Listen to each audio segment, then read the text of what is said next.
Oops, syempre, hindi pa yan. So, gagawin muna natin yung makeup ni Spider-Man. So, let's go. Let's start. So, ano muna tayo? Yung base natin, kailangan muna natin mag-prep. Kasi syempre, lalagyan ko ng mga eyeliner and everything yung pagmumukha natin. So, kailangan naka-well prep siya. Okay, so mag-foundation tayo, guys. Total, ano lang naman to, konti lang yung ilalagay natin dito. So, dito lang magpo-focus guys yung foundation. Kasi dito, mamaya, i-blend natin. Mag-outline na tayo ng half face lang natin para dito natin ilalagay yung spider web. So, gamit muna ako ng brown kasi mamaya ako siya ipa-black. Yan, okay. Okay, so from dito, gumawa siya ng below papunta dito.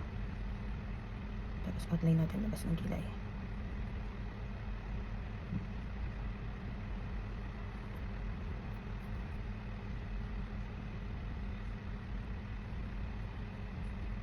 Okay, so i-red na natin itong part na to. So guys, alam nyo ba na meron akong ganito na red na blush on? And hindi ko alam kung paano ko siya gagamitin. So I think this is the time.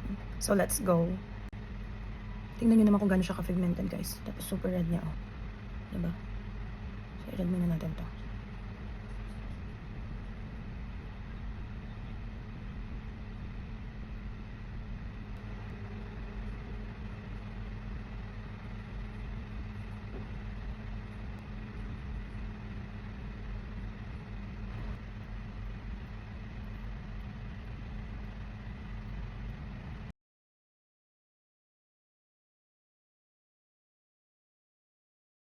So guys, eto na. Nagpatulong lang akong mag-outline ng web kay Rodney. So, i-define na natin siya para lagyan natin siya ng mga black eyeshadow para magkaroon ng, anong tawag nga sa ganun? Basta, mas maganda pa siya. So guys, magagamit ko to. Ang tagal ko nang hindi kasi nagme-makeup vlog. Magagamit ko na ulit itong Morphe X James Charles na to. So, dito kasi merong white, tapos may mga black. So, ma-outline natin. Ayan. Ito, may white siya. So, yun yung ilalagay ko dito. Then, meron siyang black and red din. So, let's go. Let's do this. Alam nyo, mali ko.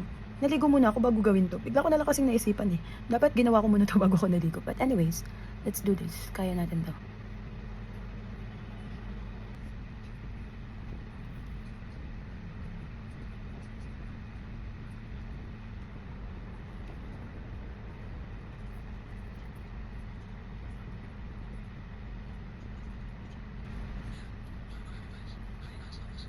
So, gagawin na natin tong makeup natin dito.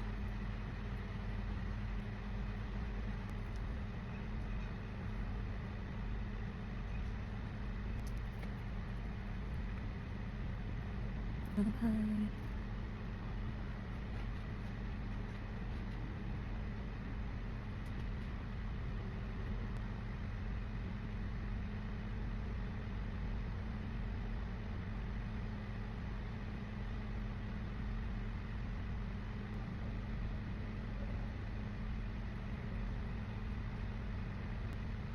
So guys, ito na yung final look. Ako ay magpapalit lang and gagawin na natin yung transition.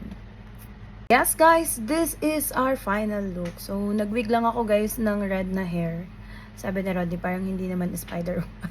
Parang yung kalaban ng Spider-Man. Nagpanggap na diba? So, happy naman ako sa result guys. So, hopefully ay nagustuhan ninyo.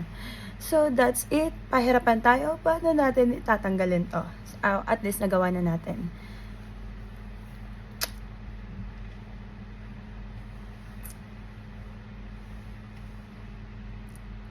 Okay, bye!